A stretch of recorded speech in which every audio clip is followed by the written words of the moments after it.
teman-teman, saya James dan rekan saya Hardy akan menjelaskan beberapa peralatan dasar untuk spare fishing. Oke, pertama mungkin Bang James akan menjelaskan gear yang tentunya diperlukan dalam menekuni dunia spare fishing. Silahkan Bang James. Oh ya teman-teman, yang pertama kali kita harus miliki dalam dunia spare fishing yaitu masker atau kacamata selam seperti ini. Karena kebanyakan yang kita lihat pada penyelam-penyelam tradisional itu yang pertama kali mereka miliki adalah kacamata selam. Dan yang kedua, agar memudahkan kita untuk bernapas ketika melakukan snorkeling atau spare fishing atau menyelam juga, kita tentunya harus memiliki ini, snorkel. Itu memudahkan kita bernapas seperti ini. Bernapas di permukaan sebelum kita turun ke dalam air. Itu yang paling utama kita miliki dalam menyelam atau dunia spare fishing atau free dive. Kemudian tidak kalah pentingnya juga kita harus memiliki yaitu fin.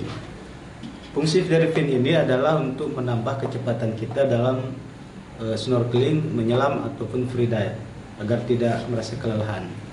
Nah, itulah fungsi dari fin.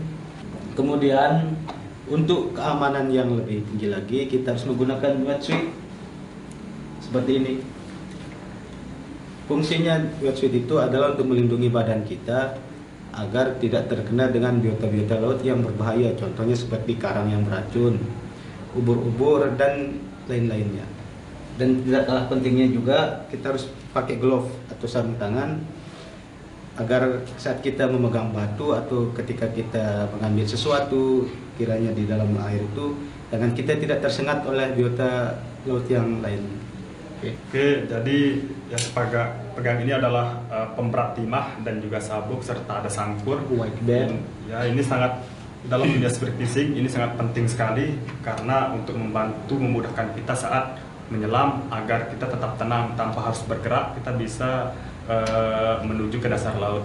Nah, kemudian sangkur ini penting, kegunaannya adalah ketika kita mendapatkan ikan dan ini bisa kita gunakan untuk membantu melumpuhkan ikan itu. Nah, dan juga bisa kita gunakan untuk safety juga. Semacam tali misalnya. Ya. Nah, pemberat ini juga ada tambahan untuk menyeimbangkan kita di dalam air supaya tidak terlalu lelah nanti ketika turun dan menyeimbangkan kita saat berenang, tidak sakit punggung kita gitu. Untuk memilih white bear itu disesuaikan dengan berat badan, ketebalan wetsuit dan kenyamanan kita di dalam air.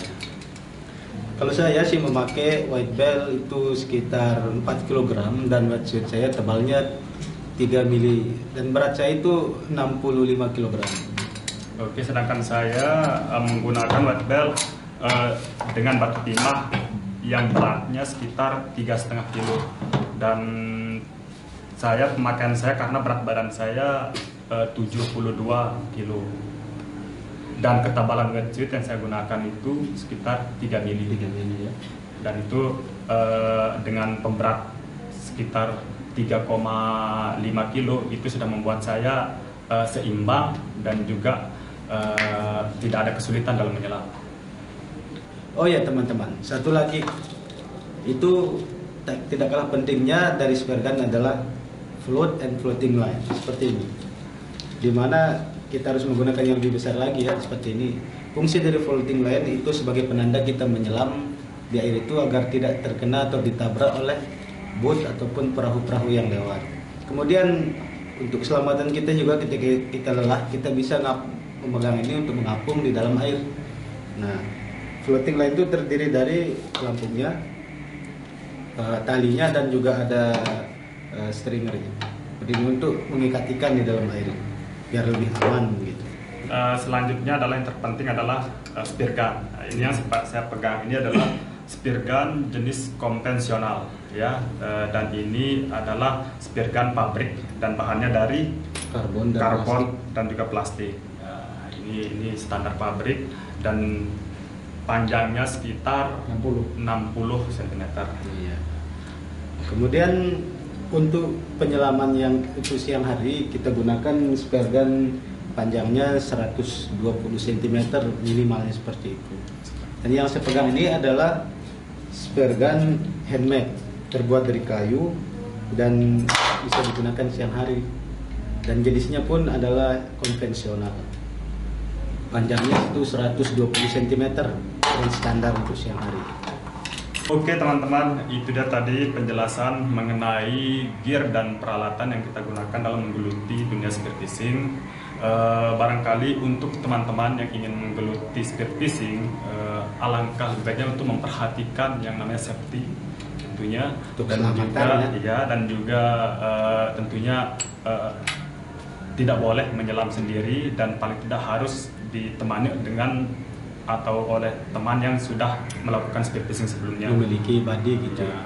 Dan tentunya yang perlu diperhatikan adalah kita harus jadi penyelam yang bijak ya. Ya, untuk menjadi penyelam yang bijak, jangan sampai merusak karang atau lingkungan, dan juga jangan menyentuh sesuatu yang tidak perlu, dan juga ambil secukupnya. Ya, itu semboyan yang harus diperhatikan, karena dan juga pengetahuan juga mengenai jenis-jenis ikan yang dilarang dan juga yang tidak harus tentunya kita ketahui sebagai seorang spero. Iya. Dan juga kita harus menjaga lingkungan kita tetap bersih, jangan merusak karang, jangan menggunakan potasium maupun bom, agar anak cucu kita nanti bisa menikmati dari apa yang kita nikmati sekarang ini.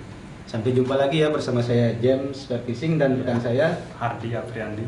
Oke, terima kasih. Dadah.